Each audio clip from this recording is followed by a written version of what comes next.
But the child support courts, one of the things that people have to understand is child support is big business for the states. It's big business. Child support, I'm gonna go through a couple of states for 1 second.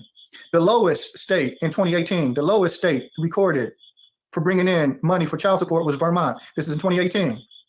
Vermont bought in $41.6 million off of child support. And that was the lowest. The highest state that brought in the biggest revenue for child support was California in that same year. They bought in $2.3 billion in child support. New Jersey bought in $1 billion. New York, $1.7 billion. Pennsylvania, $1.1 billion. So the total collection of child support in the U.S. for the year 2018, this is the earliest I could find it. I would rather have gotten 2021 statistics, but I can only find 2018. But in 2018, the total revenue that was brought in from all states was $28.5 billion. Now, when you understand that it's that type of money that's being shuffled around, you understand why the states do not want to stop the child support system, because there's a lot of money involved in it.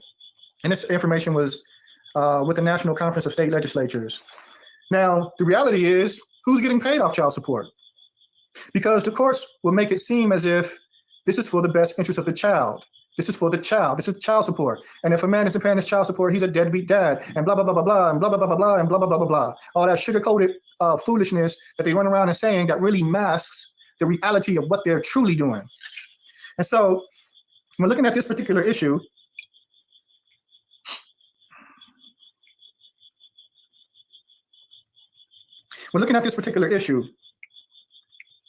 I want to take a look at, let me see here, a New York Times article titled "Child Support versus Deadbeat States," and that title is appropriate. Child support versus deadbeat states. Now I'm going to do a little reading because I know I could easily say what this is about myself, but sometimes people need to hear professionals or whatever you want to call them speaking about this particular matter. So the article starts off, in most states in America, child support does not actually go to children. We'll say it again. Child support does not actually go to children. And this is why a woman going to the child support courts on a husband, especially being ex-husband, especially being vindictive, is committing zulm against that person. Because one, the money that they take from that man, it doesn't actually go to the children. It doesn't actually go to the children. And we're going to take a look at, in a few minutes, the end results or the hardships that fathers have gone through as it relates to this child support system. So it states, particularly when they are being raised in low-income families. Low-income families, what type of demographic of people do you think that is? What type of demographic of people do you think that is when they say low-income families?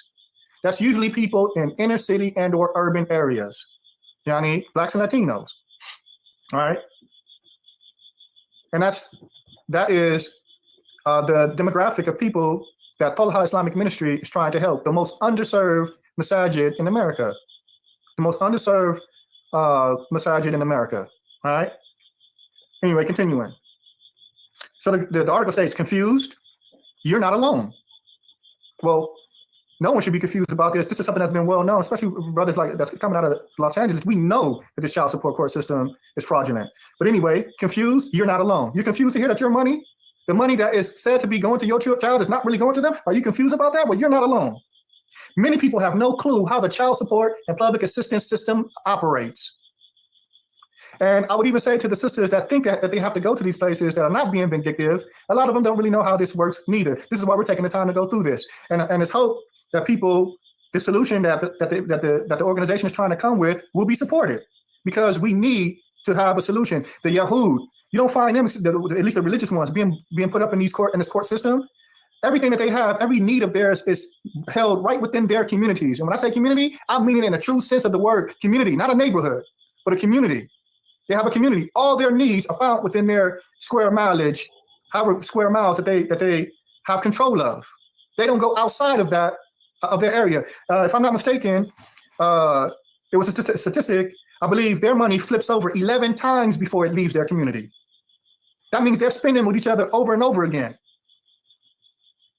This is something that the Muslims that are here in the States that we should be trying to emulate, that we should be trying to establish our own communities in a real way, right? And that would also include, handling issues of this nature. So at any rate, because I believe this is going to take a while and I don't want to get sidetracked. The first thing to know, if you're a custodial parent, a majority of whom are mothers, and apply for public assistance, most commonly temporary assistance for needy families, or TANF, you are required by federal law to file a child support order. And there is no choice for either parent, says blah, blah, blah, blah, blah. I can't pronounce his name. Looks like an Indian name. Vice President for Programs and Strategy at the Insight Center for Community Economic Development. So anyway, I'm going to go down a little bit on this article to get to the crux, to get to the meat and potatoes, all right? In fact, despite the deadbeat dad stereotype often pinned on whole categories of non-white men by racist politicians, the Centers for Disease Control and Prevention report that Black fathers actually spend more time feeding, dressing, playing with, and reading to their children. Those are Black fathers who mothers allow to be fathers. And when I say that, I mean, don't be a means of obstructing them from their children and coming up with excuses, to obstruct them from their children from one angle or another. And unfortunately, even those that claim to be upon guidance act like people that have no guidance, whether they live under the same roof or apart than fathers of other races. Blah, blah, blah. Now, this is the part we want to go to about, because the question was stated, or the term was stated that the child support does not go directly to the child. So who does it go to? They go directly to the state, which, depending on its policies, either keeps it all or passes through a percentage of it. Now, remember, I stated some states and what they brought in of revenue. This is why I'm referring to it as revenue or profit in the year 2018. The lowest being Vermont, 41 million. The highest being California, 2 billion. This is profit. So again, they're saying, excuse me, I lost my spot. But anyway, the article is basically saying that it goes directly to the state. And depending on that state's policies, because each state is different, depending on that state's policies, either keeps all of that money or passes through a percentage of that money to the mother who is supposed to spend that money on the child, right? That's who keeps the money, the state. This is from an article in the New York Times, child support versus deadbeat states, right? Child support versus deadbeat states. So I took the liberty of looking up which states actually pass the money through to the child. And so Alabama doesn't at all. So when a woman in Alabama takes the father of her children to court for child support, if he is struck with an order where he has to pay $200, $300, $400, $500 a month on child support, none of that goes to the child. None of it. They just continue to give her the public assistance that she's been getting. And they keep all that and divide that with the federal government. When looking at the state of California, only $50 passes through. Only $50. The state of New Jersey, only $100 passes through. The state of New York, in 2018, the state of New York profited from child support by $1.7 billion. Only $100 passes through to the child. And if a woman has two children from the same man, then $200 passes through to the child. Yes, $200. So now she gets an extra $200 with the public assistance she had already been giving. In the state of Pennsylvania, where there's a large population of Muslims in the Philadelphia area, and I know brothers are going through this problem there. They made in 2018 $1.1 billion. Only $100 passes through to the child for a woman that has one child with a man. And if she has two or more, only $200 passes through. Only $200 passes through. And there's a link on that same article that takes you to this breakdown. So now then, how is this in the best interest of the child? In reality, how is this in the best interest of the child? How is this? They're claiming, now we know, I looked at averages, each state on average, how much fathers are being hit up on child support. Now the state of Pennsylvania was like $800. That now means that if a woman is getting public assistance and she has one child from a man, the only thing that's passing through is $100. But yet they're taking $800 from this person. And not only on top of that, but when they make a judgment against the person, they actually go what they call retroactive. Now, I'm not sure what that state, what their retroactivity may be, if it's 1 year, 2 years, or whatever the case may be. But in some cases and in some states, when they go retroactive, a person is automatically in debt to the state by almost $20,000. Now, he's indebted to the state when he never even made a contract with them. The woman went to the state to beg for money, and she made a contract with them, and then she sues for child support, and they hold that man accountable for the contract she initially made with them. This is considered to be dhulm in Islam. And on top of all that, the money that they're collecting goes back to them, and they send some to the federal government, and a very small portion goes to the child. A very small portion goes to the child. Now, a person may say, well, the child has got to eat. You know, let's say, for instance, we have a scenario where a father is legitimately doing wrong and not handling his business, right? But I'm gonna emphasize this. I've talked to more than one brother before on many occasions, and a lot of times women are acting vindictive. These wicked women, again, disclaimer, go back to the disclaimer that I made in the beginning. These wicked women are acting vindictive with their ex-husbands by using the children as leverage against them. These are the wicked women, all right? And so child support is one of those situations. So I'm not talking about that type of scenario at the moment. I'm talking about a real scenario where a man isn't really handling his business, a Muslim man. And then you have a Muslimah that's dealing with whatever it is, she's dealing with financial hardships. That we still have principles within Islam. And the reason why I'm bringing this up is because if you just know this portion of what I just said, forget about Islam for a second. Logically, does that make sense? But now if we bring it back into Islam, we have a principle, إذا تزاحمت المفسدتان ارتقب. يعني أخفهما ضررا أو مفسدة. يعني if you have two corrupt things or two harms competing with one another, to implement that which is the least in being considered to be corruption or harm. Now, we start to look at the situation of what a mafsada is. This is when we have to understand what Islamic terminologies are, to understand not understand things from a Webster's dictionary perspective, but from an Islamic technical perspective. Although mafsada is sometimes translated as harm, it's sometimes translated as corruption, and that's what for someone, don't look at it from an English Webster's dictionary understanding of harm or corruption. Look at it from an Islamic technical perspective of what these words mean. And so like Sheikh Sulaiman al-Ruhaili in one of his books, he pointed out that a maslaha is whatsoever achieves or establishes the five preserved things, for lack of better translations, or is the means to establishing these five things. What are these five things? At the head of them is the deen. Thereafter is the life. Thereafter is the aql or the intellect. Thereafter is the nasl or the progeny. Thereafter is the mal or one's wealth. Ad-daruriyat al-khams. Whatever establishes these things, or is a means to establish these things, then that is a maslaha. That is an advantage. That is a benefit. But whatever is a means to breach or do away, whatever breaches or does away with one of these five things, or is a means to breach, ruin, destroy, or do away with one of these five things, then it is a mafsada. It is a mafsada. So when we're looking at this particular situation, if you have two different mafsadas that are competing with one another, and there's no way that you can do away with both of them, you can only do away with one. You have to choose what is the lesser of the two in harm. And so when we're looking at this particular circumstance, what is of greater harm here? As the right of the child, as most sisters would probably state, or the oppression that's being brought upon that man as a result of women going to that system.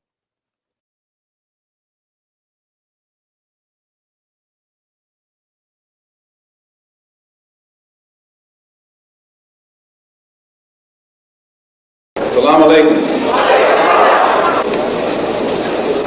Mr. Moderator, our distinguished guests, brothers and sisters, our friends and our enemies.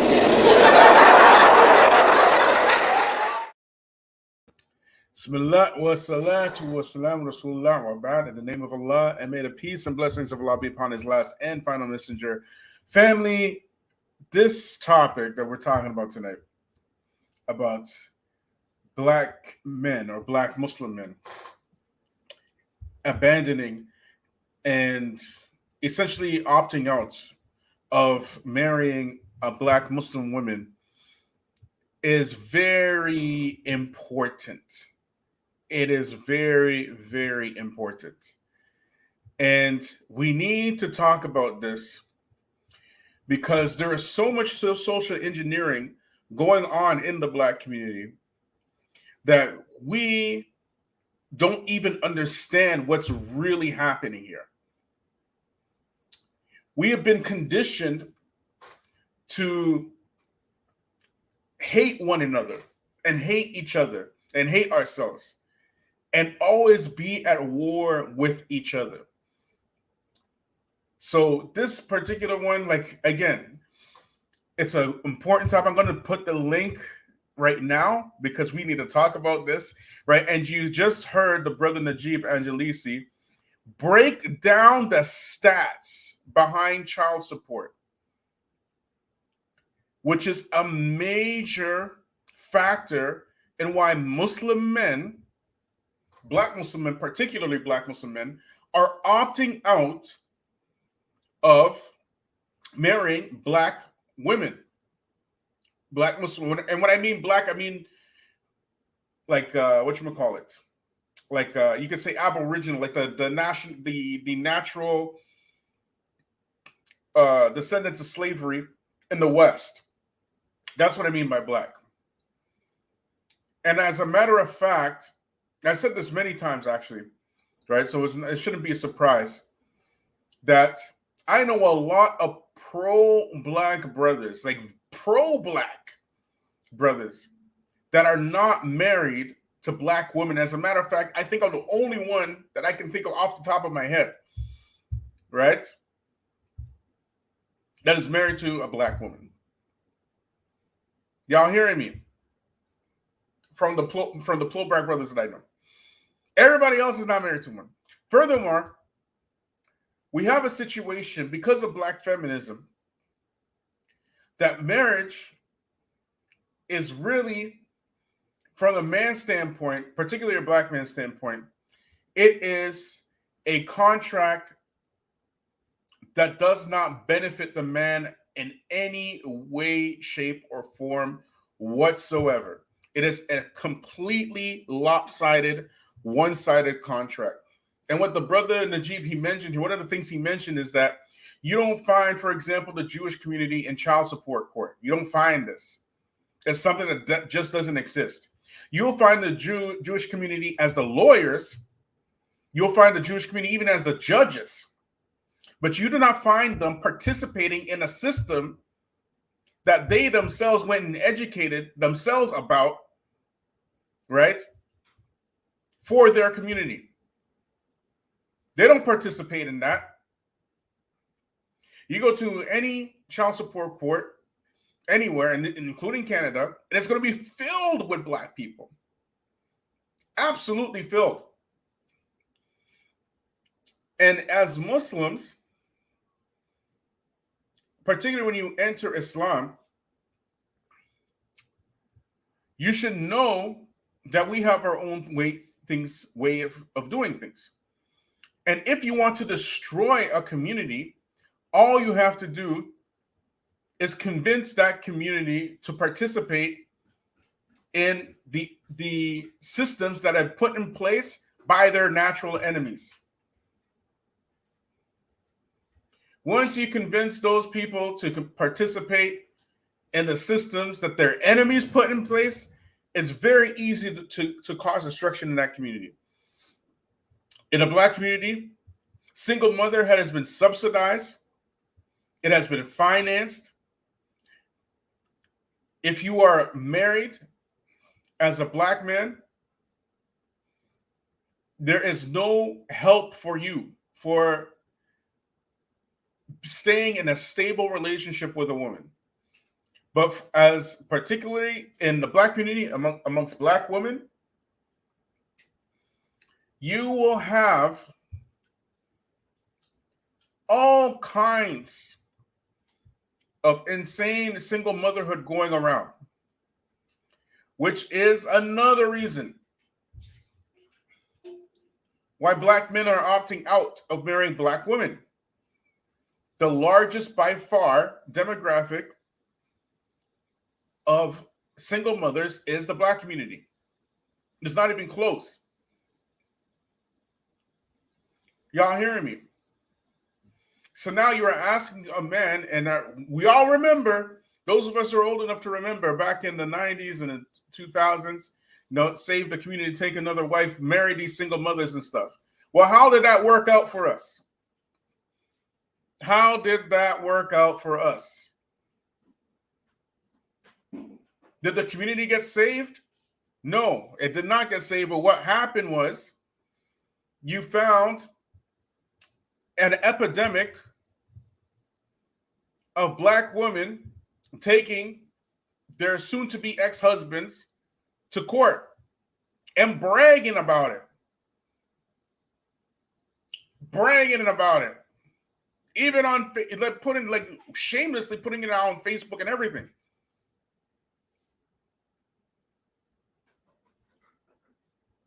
They're proud of it.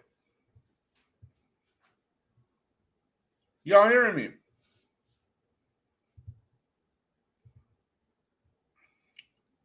So we need to talk about this because it's a very, very serious problem. So let's go back to the brother's video. Let me just put it up. Like, subscribe, share, hit me up on Patreon. I'm leaving a link. Anybody can join it at any time.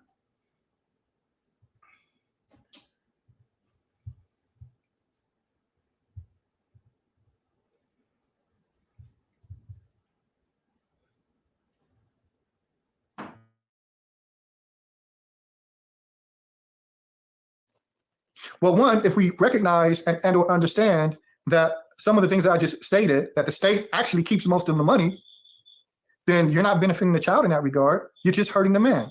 But now we want to take a look at some other.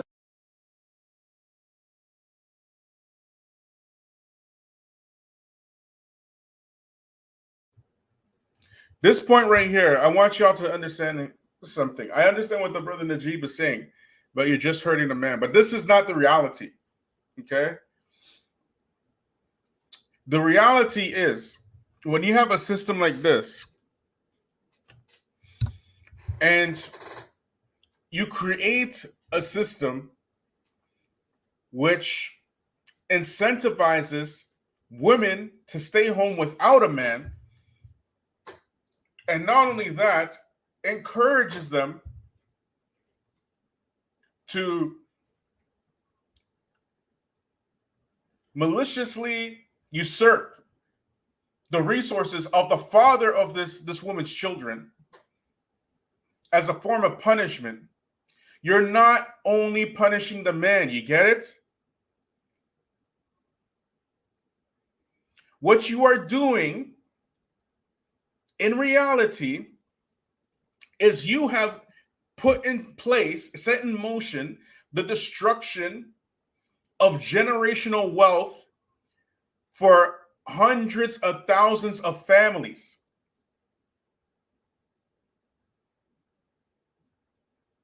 That's what you've done.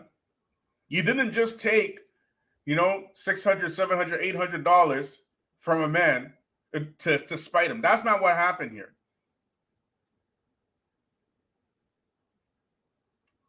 If you do not have solid family structures, then you will never have a community. How can you have a community without strong family structure? How is that even possible? And furthermore,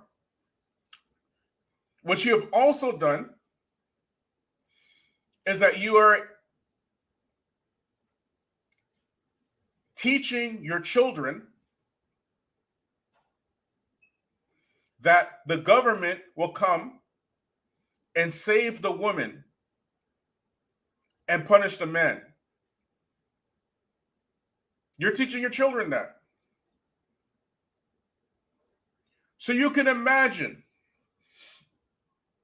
a woman now, she gets paid to stay at home, not work, okay? The government is subsidizing this, not work, stay at home. And on top of that, force the father of her own children to pay for this lifestyle while he goes out and works and maybe gets to talk to his children a couple of times a week, if that, or a month. And on top of that, you're doing this as Muslims, you're doing this. And on top of that, it is very clear and apparent that this is economic, social planning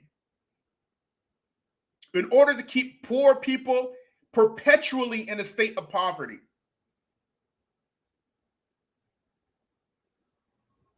Family, put it in the chat, please.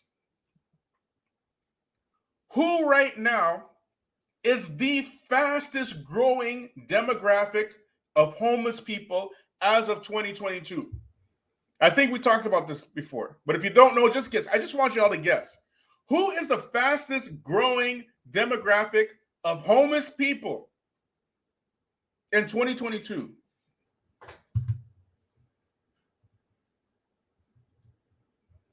Who is it?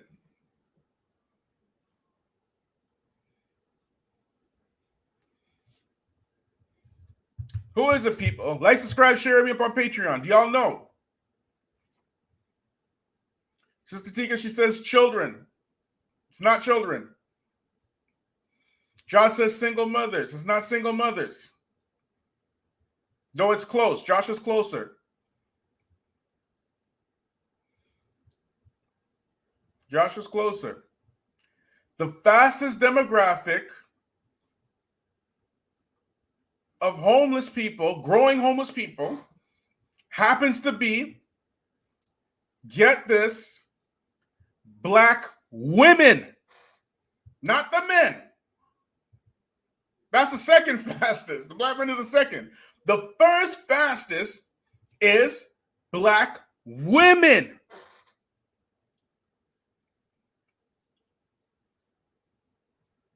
Black women are the fastest growing demographic of homeless people. This is the end result of making your government the surrogate fathers of your children. Because when they decide to cut off that pipeline of money and housing, you're going to be homeless. You see, when you empower the women in a community and make them the leaders, even the Prophet said, the community, the people that make their women the leaders will never be successful. Why? It's because of this stuff. It's because of this stuff.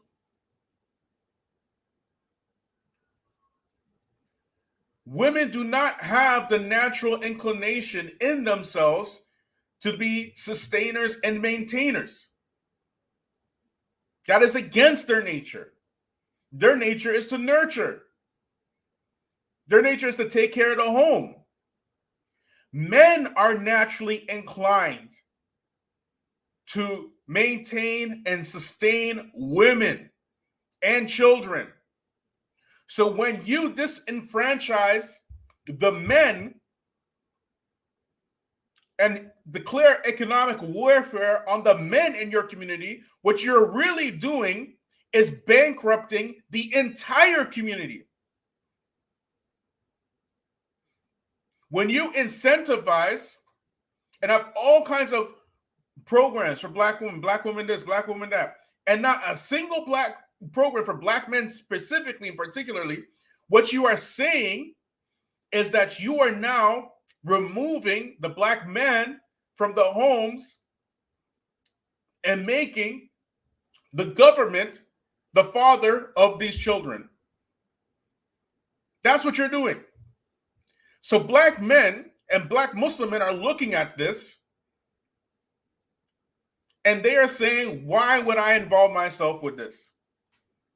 Why would I do that? You see, men naturally are logical. This is logic. This is good thinking.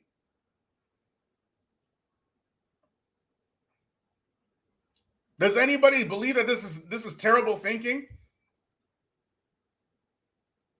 When you have case after case after case after case For so long, we've been seeing black men in the streets, homeless, all kind of stuff. Black men going to jail for the most mundane, normal behavior. Just the other day, this black man standing outside of his porch, old black veteran, was arrested on his porch by police, doing nothing because he didn't want to answer the police questions.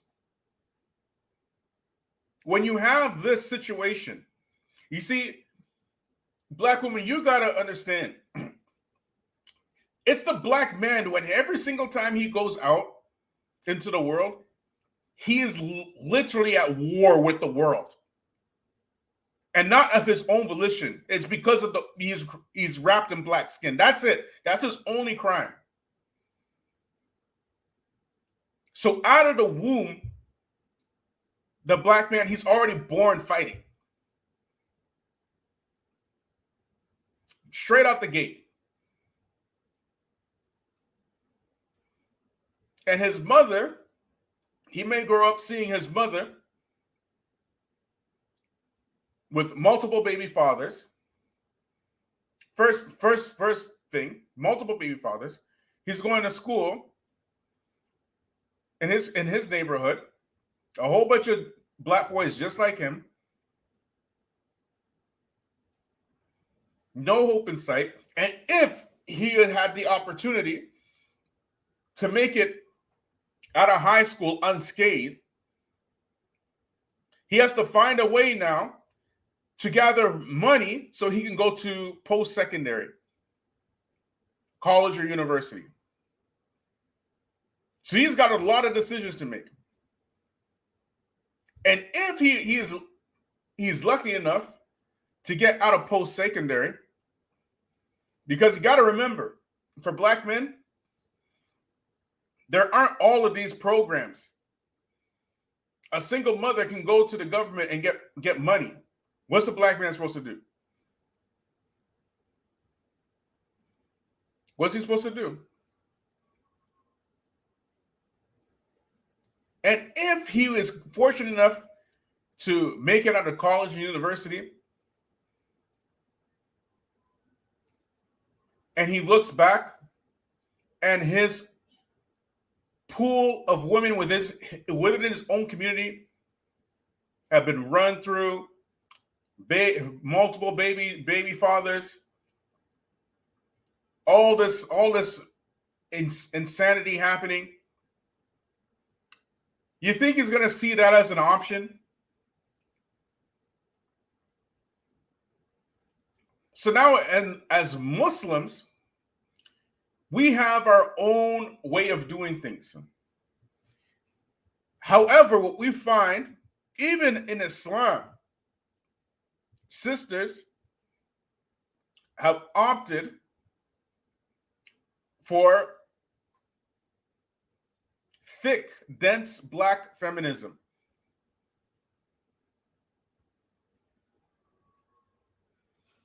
Because in the black community, the black woman is the power.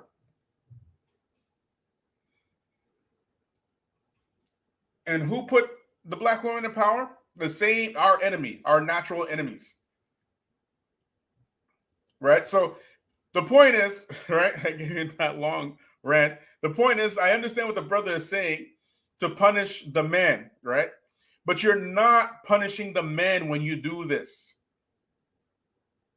You're not punishing the man. This action sends an entire ripple effect through the entire black community.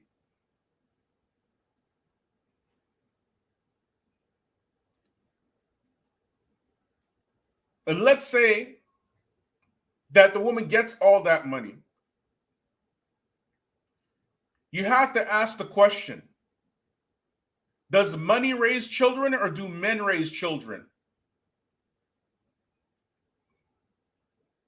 What do you need to raise a child? Money or men?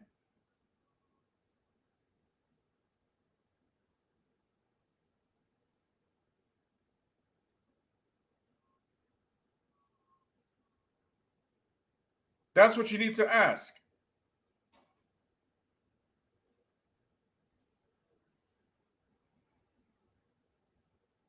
Look at all these other communities,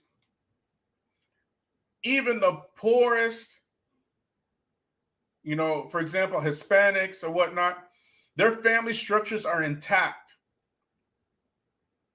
and solid. It's only when you come to our community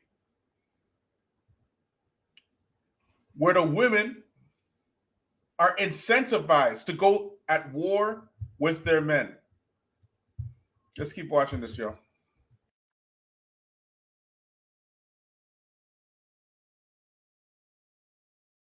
Things. One, these states criminally penalize our fathers if they can't make the payments for whatever reasons. Two, it is known within the states that people have fell into financial ruin because of child support. Three, homelessness because of child support. Four, license being suspended because of child support. Five, passports being taken away because of child support. Six, fathers being incarcerated because of child support. And yet another thing, automatically going into debt, depending on how far behind the state chooses to go as it relates to retroactivity, then this man could be paying 2 or 3 years of back child support that could amount to $20,000 or $30,000. Now he has, just literally overnight, he has a $20,000 or $30,000 debt. Which mafsada is greater? Which mafsada is greater? It's clear that the mafsada that is greater is what's being placed on that father.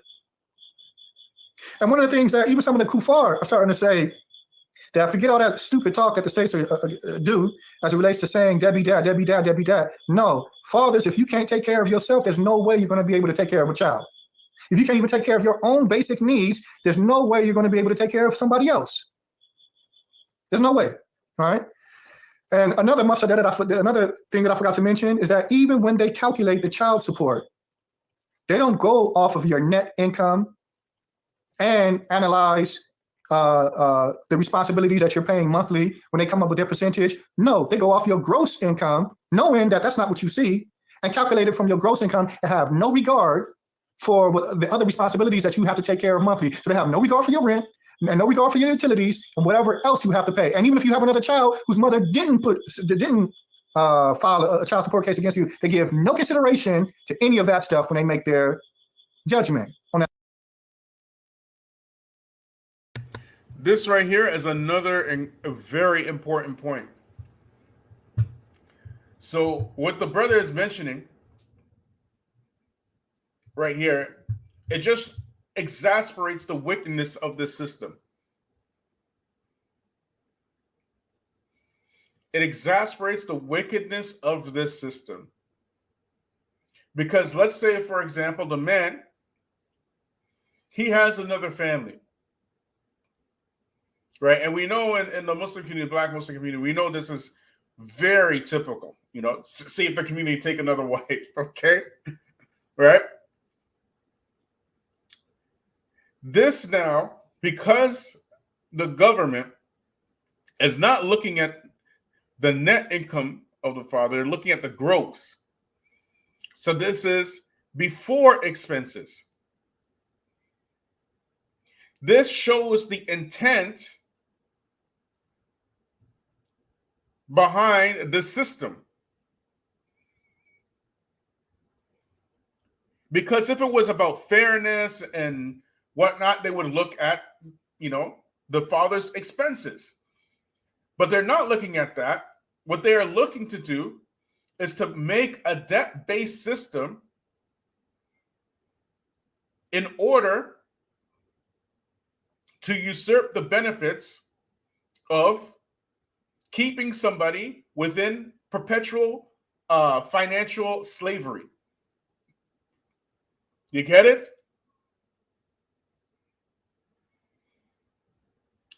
Allah says in the Quran that that if you do not leave riba, right, then Allah and His Messenger have declared war on you. This is riba, okay? This is the worst type of riba.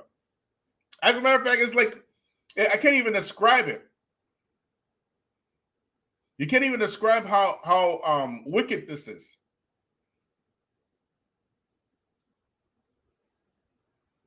It's incredibly wicked. I know a brother who tried to leave his country because of child support. His marriage disintegrated because of child support. I know a brother like this.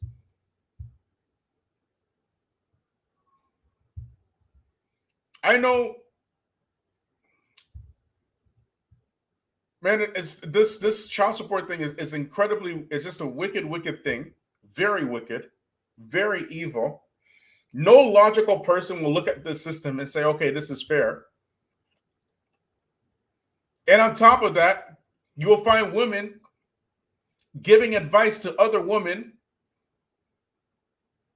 in public on social media on how to milk the system for child support. Black women. They're career child support takers. Which brings us to the men.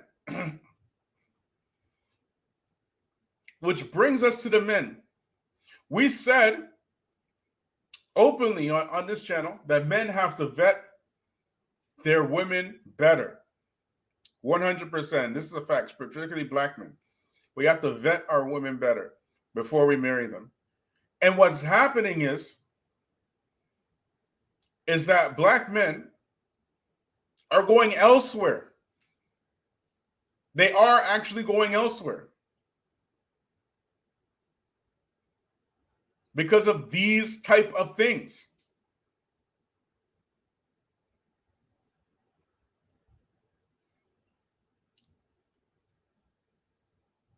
This is the reality. Who want to put up with that? When you have an entire demographic, large demographic of people who are dedicated in the destruction of their own people and their own families. Absolutely dedicated to that.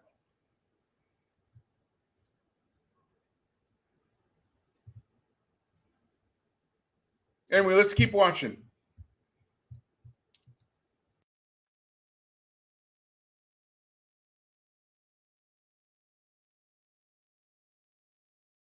The amount that a person has to pay.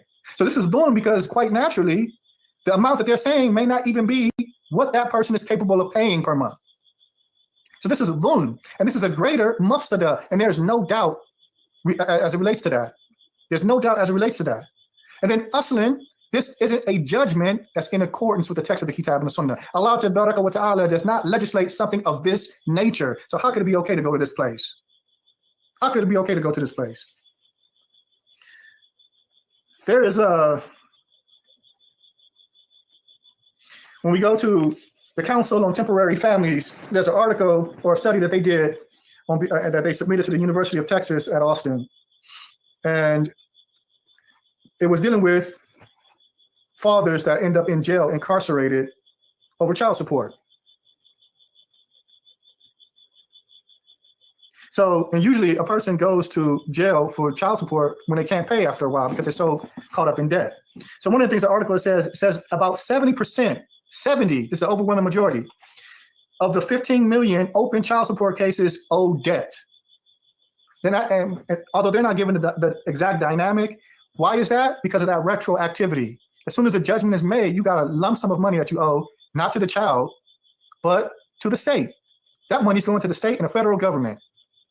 And if you were a type that were paying, actually giving child support to your child, and that vindictive evil woman goes to the child support court and files on you anyway because you did something that she didn't like, then if you try to make the case that, look, I've been given, I don't need you guys' judgment, I don't need you guys' arbitration, I've already been sending money to my child, blah, blah, blah, blah, blah, blah, blah. They're going to say that wasn't child support, those were gifts. And not credit that to what you have been doing all those years. And this is supposed to be the lesser of the two evils, or the lesser of the two disadvantages.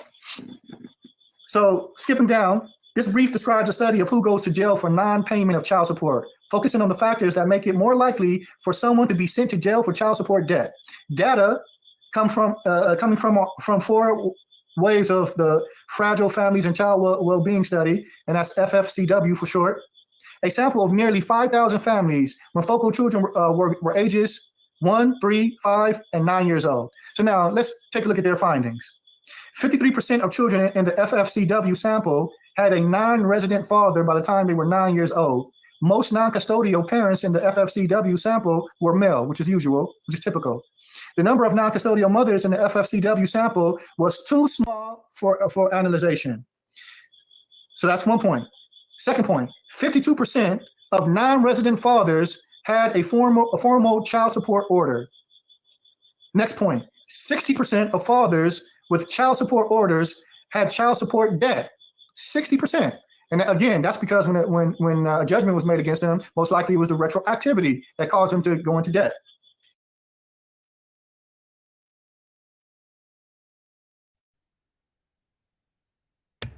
Assalamu alaikum. Wa alaikum salam wa rahmatullahi wa barakatuh. Excuse my voice, I am sick. No problem. This is where when I lived in the States, I actually had the opportunity to study law a little bit, and I studied a little bit about family law and so on and so forth. But this is where learning the laws of the land comes into play, and this is where reading is definitely something that is fundamental, because unfortunately, especially amongst Black men and women, like, we don't do that. We don't take the time to research and seek that knowledge. One, from the time that you give birth in the United States, technically, the child that you give birth to is a product of the state. So you are in care of that child, but it's a product. It's a state of the ward. Is that ward of the state? The child is a ward of the state. So this is where Black men in this situation get tied up in, as far as retroactive child support payments. And unfortunately, I haven't read up in anything that you can actually get away from escaping the retroactive. However, one of the things that you have to do in the States that I've learned is, from the time that your child is born, you have to file for custody of your child from the time the child is born, so that when it comes to a situation where there is a separation, they can't get you like that, basically. Secondly, child support in the States, and where there's a law on the books that says state court, like federal court, must abide by federal law, right? So even though every state is different, they have to abide by federal law. Federal law says that support is supposed to be for the child, and it's only supposed to be half for the child. So let's say you, as a parent, you have a child with somebody. So the person goes in from living in a 1-bedroom apartment to now living in 2. You are now, instead of them jamming you for let's say a $500, $600, $700, $800 child support payment, what you're supposed to do is calculate the extra that this person would have been living off of, right? The extra that the child will be living off of. So let's say they're living in the mother or the parent, the custodial parent is living in a 1-bedroom, and they have to bump it up to a 2-bedroom. Let's say a 1-bedroom is $1,000, a 2-bedroom is $1,200, right? Technically, you're as the non-custodial parent, you're now have to pay for half of the $1,200 for the additional bedroom. So as far as the room and board, you are responsible for $50, right? As far as the food, you're responsible for whatever food expenses, half of the food expenses. Let's say that's for $100 a week. So let's say you're paying $200 a month in additional food costs. And then there's medical and stuff like that. If you have a job that provides insurance, you can just put your child on your insurance and so on and so forth, and you just pay that. All right. What the courts what the courts are doing. Hold on. Sister Rabia, I appreciate all the things that you just said, right? And I let you talk about this whole legal system, right? Now we got a clear picture of this particular system in the States. My question is, as Black Muslims, or as Muslims, or even as Black people, right, in general, or as Black, let's say as Black Muslims, what does any of this have to do with Islam? None of it has to do with anything within Islam. Exactly. Right? So now we have, even if you mention all of this stuff and it has nothing to do with Islam, right? Who is the demographic that is using this system against Black men en masse? I know so many brothers, right? Muslim brothers that are caught up in the system. So many, right? And furthermore, all of this that you just said, with all these laws and all this kind of stuff, right? Got nothing to do with Islam, right? Which is what I was going to get to. My next point was Islamically, if we were truly following what we're supposed to be following, then once that woman is done weaning these children, why are they not going to their fathers to begin with? Exactly. That's what the Islamic position right? is. Right. So once there's a hadith, the Prophet ﷺ was approached by a woman, and she went to complain to the Prophet ﷺ that the father of her children wants to take her children back. And the Prophet ﷺ asked her, "Are you married?" And she said, "Yes." And then he said, "He has more right to them than you." That's the Islamic position. A man will naturally, naturally, it's in our nature to want to take care of our families, our children, these type of things, even after, a breakup or whatnot, right? This is something that's in our nature, right?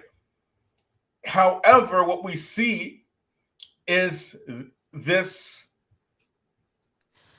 construct, the social construct that has equated the lack of finance calling somebody a deadbeat. You know what I mean?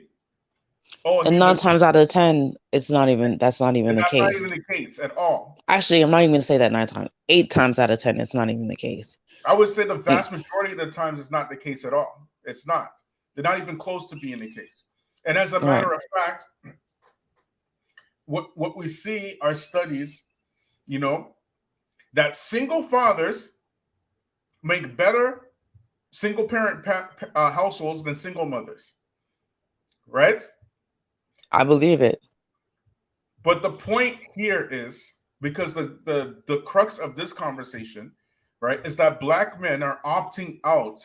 They're divesting in Black women. It's happening more and more and more.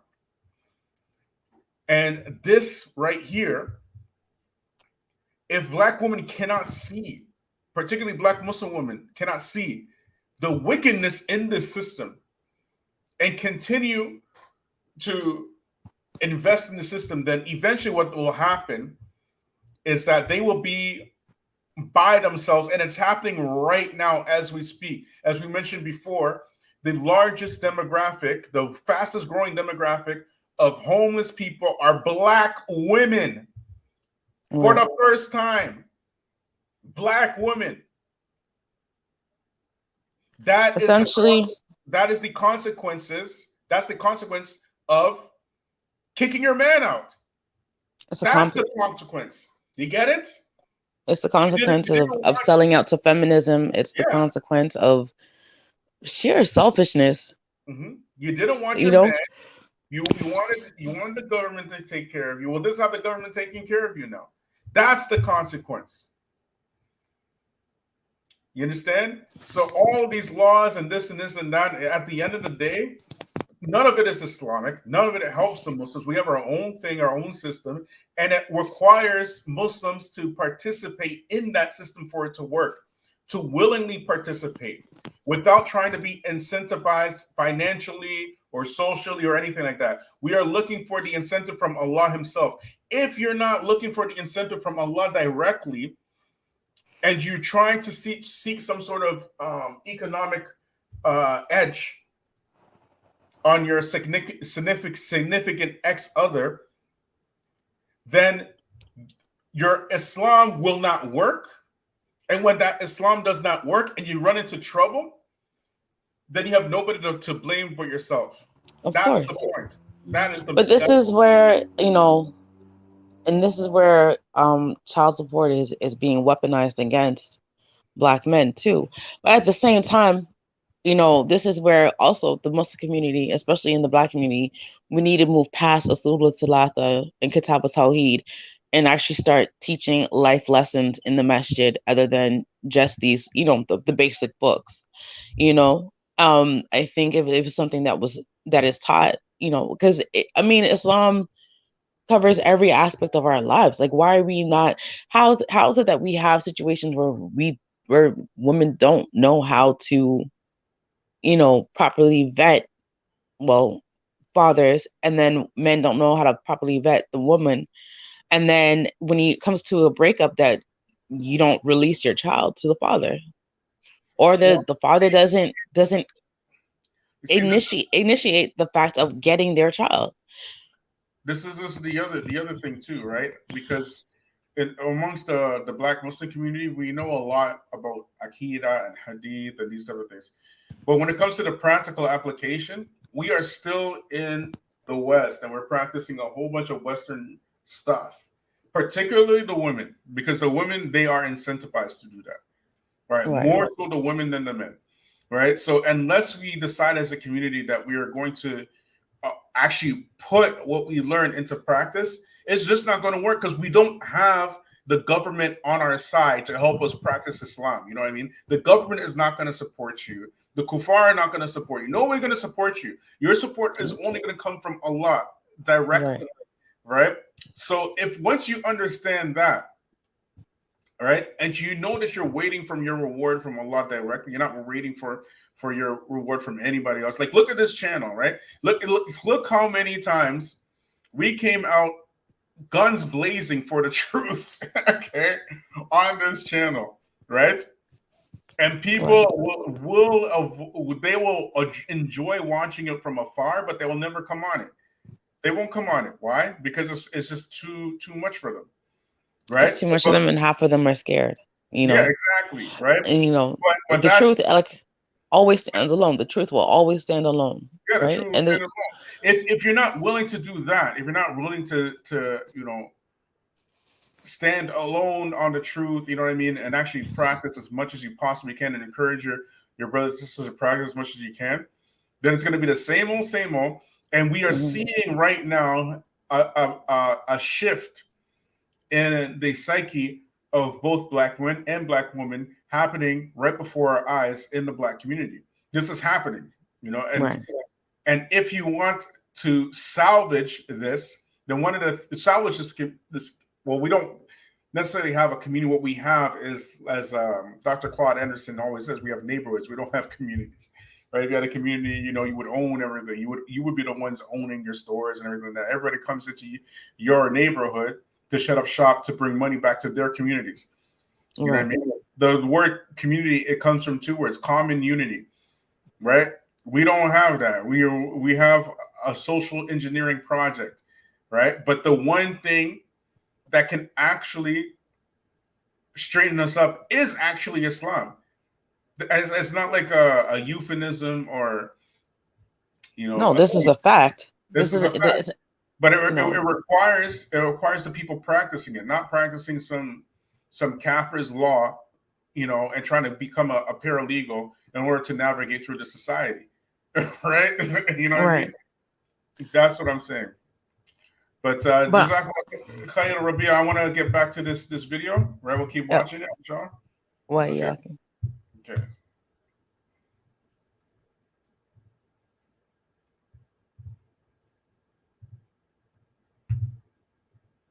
And then after that, 14% of fathers with child support debt, which is 1 in 7, were jailed for that debt. Were jailed for that debt. And I looked it up, the national average of when a father goes to jail for child support, on average, he spends 180 days in jail. That's 6 months. Off the bat, he spends 6 months in jail. How is that in the best interest of the child? How is that in the best interest of the child? How is that not dhulm? How is that not a mafsada?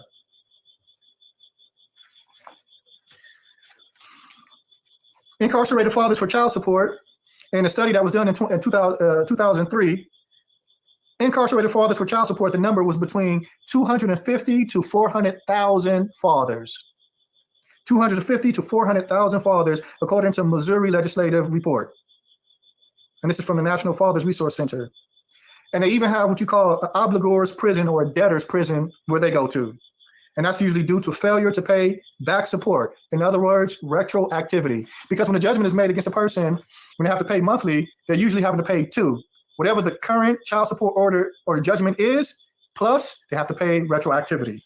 And that sends men in debt real quick. I think it's from what I was reading, once you are behind $10,000 and you miss a payment or two, then there's a bench warrant issue for your arrest. And I'm pretty sure, as we know, each state is different. The point is, this is nowhere near from justice, and this is nowhere near from the hukam of Allah. This is nowhere near the hukam of Allah. And for sisters that do this, especially acting vindictive, especially when there's alternatives, because most brothers that I know that are striving to try to be upon the Kitab and the Sunnah, it's not impossible to get them to comply with certain things, especially if the only reason why they're doing what they're doing is reactionary. I want to talk about this point here a little bit, right? Because you mentioned an excellent point here about this not being from the Hukm of Allah. It's definitely not from justice. All right, and I want to take you to the story of Ibrahim alayhi salam. When Ibrahim alayhi salam, he took his wife to the Kaaba, okay? Hajj, okay? Took her to the Kaaba, or not the Kaaba at that time. There was no Kaaba. They took her to the desert, rather, right? And then he left her. He left her there. He turned her back on her, right? And she was calling out to him, why are you leaving? Why are you leaving? And he was just leaving her. He didn't say anything to her. And then she asked him, did your Lord order you to do this? And he said, yes. And then she said, okay, I'll be patient. I'll stay. Right? Imagine now, Ibrahim alayhi salam. Imagine how Ibrahim alayhi salam marrying one of these types.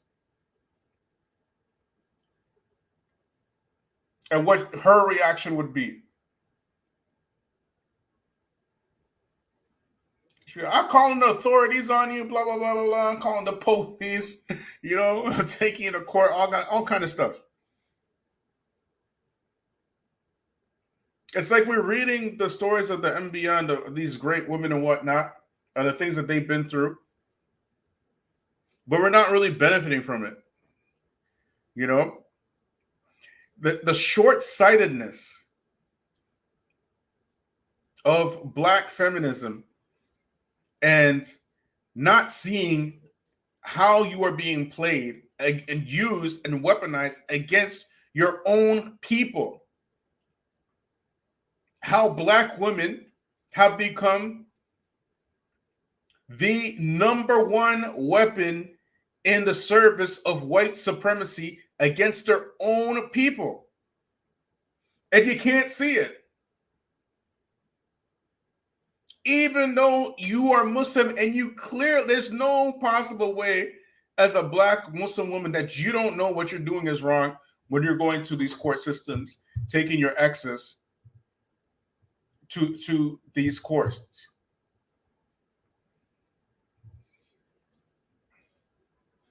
There's no way you can't know this. Even kuffar know that the system is corrupt and immoral.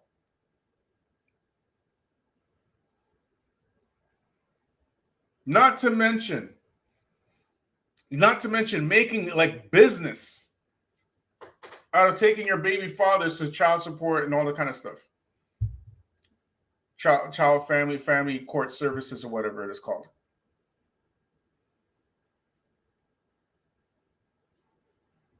This is crazy, man. You're not just ruining the man. You're ruining the entire community at the behest of the enemies of Allah himself. The actual enemies of Allah who wrote this system and are supplying this system with many black women as fuel to destroy their community. This is how you're helping your community, like this. Anyway, let's keep watching.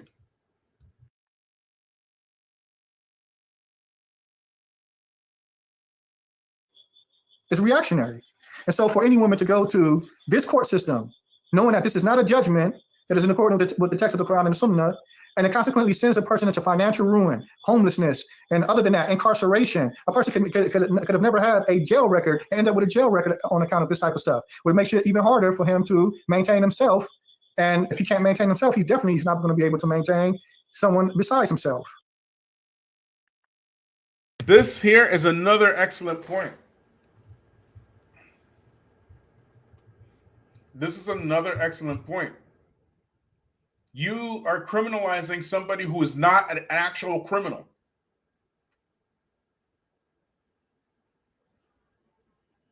So somebody who's actually trying to do the right thing, because of the system, it's very easy for them to fall into serious financial trouble and debt and fall into arrears with the system. So easy, as you can see, because they're not looking at the net, they're looking at the gross. Very, very simple. You can see how they can fall into arrears and then end up in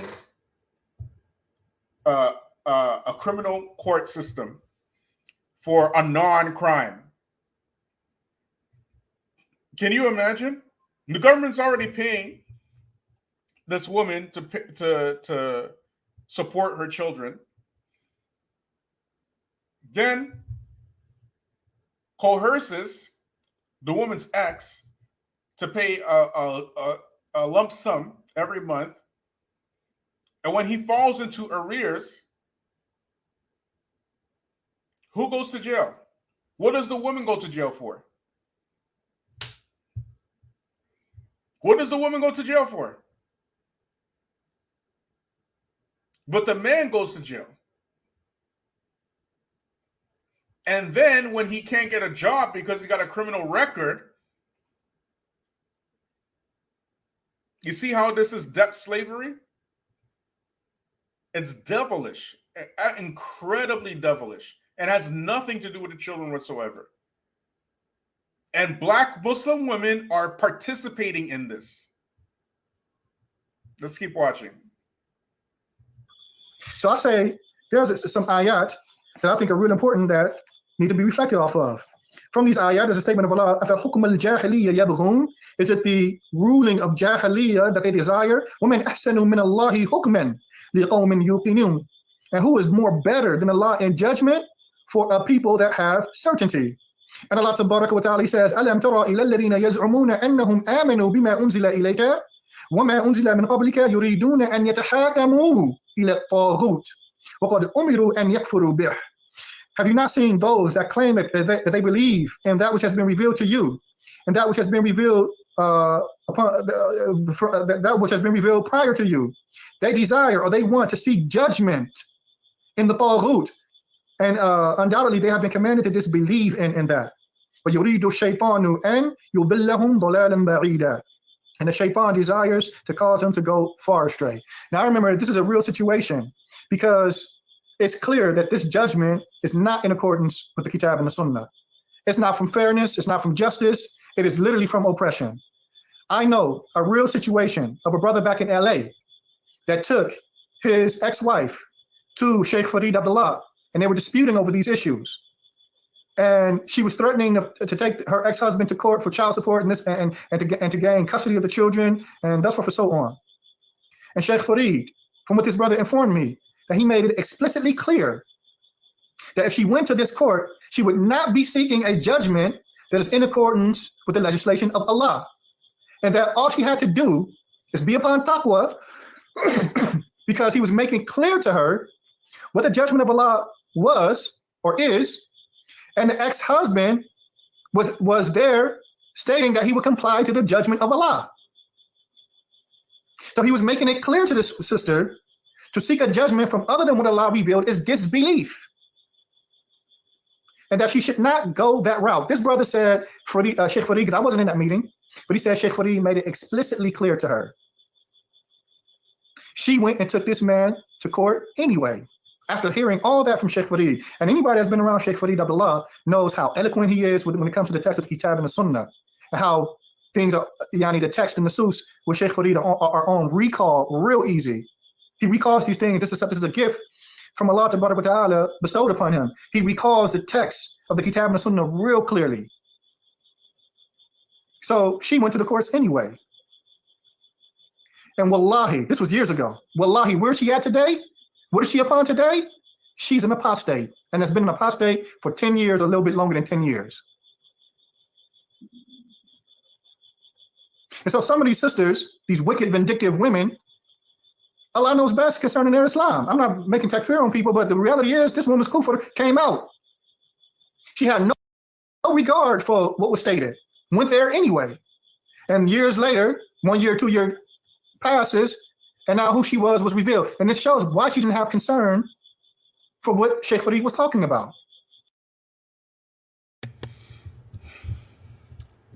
And that's why that goes back to what we were mentioning before, that the only incentive that we have to implement the practical application of the hukum of Allah is the reward of Allah. That's the only incentive that we have. We don't have any other incentive other than that. And those people who are desiring dunya and, like with black women, the revenge, malicious culture is just rampant, absolutely rampant, right? This overly masculine energy, the ability to be ruthless with black women and have latent narcissism with you, where everything is everybody else's fault except for yours. All of this from black feminism, all of it. And now these are the end results. So really,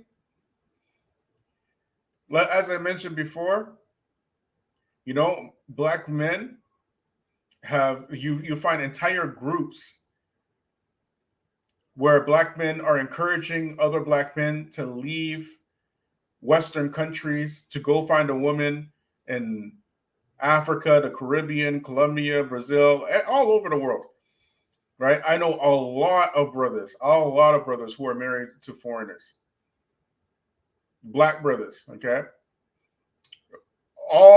I can't think of a pro-black brother that I, like a Muslim black brother, pro-black Muslim black brother that I know is married to like a descendant, African descendant of slavery. Except for me, right? Right?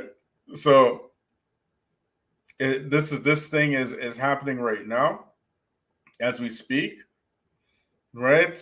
And I think that's it for tonight. We talked about, if you guys want to check that the entire link from Najib Angelisi, I left it in the community section on the page, inshallah. Right, so Jazakallah khair for everybody who participated. Like, subscribe, share, hit me up on Patreon. Subhanaka wa bihamdik, ashhadu an la ilaha illa anta, wa astaghfiruka wa atubu ilayk.